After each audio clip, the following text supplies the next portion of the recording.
My friend Jen just renovated the second floor of her house. This house is from the 1930s, so it was very dark, it was drafty, and she went all in. She got new floors, she got a skylight, she got foam insulation, but what she was really excited about was her bedroom makeover.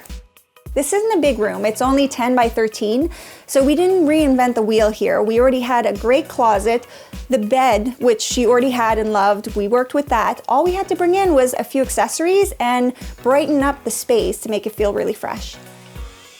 I didn't want to overwhelm the space with a dark color, but I did want big impact, and that's where we found this amazing calico wallpaper, which made for the perfect feature wall. It has this beautiful watercolor quality to it, and the colors being pastel made it very calming and perfect for a bedroom. And to complement the wallpaper, we painted all of the walls in Bear's new house white, which just has a touch of warmth to it. We were able to find some linen drapes off the rack, so she saved a lot of money there. And we saved a lot of money on the rug as well. It's just a nice flat weave and it feels lovely underfoot. The bedside tables were definitely a splurge, but they look terrific. They're a little bit glossy and they have a ton of storage, which is perfect for her. She can just tuck everything away, but she still has a lot of surface on top for books and jewelry and a lamp. They're fantastic. The bed takes up most of the room, so I didn't want bedding that would overwhelm the space or compete with the wallpaper.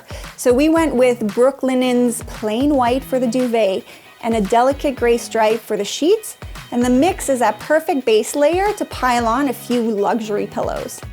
We were lucky to have some space for a bench, which is always very practical at the end of the bed. I don't care if you pile your clothes on there or you use it to put on your shoes, it's useful. Honestly, the Mural did all the heavy lifting in this makeover. And because it's such a high impact accent wall, I was able to keep all of the furniture and the accessories very quiet, allowing Jen to have this serene escape that she's always wanted. And she's really happy.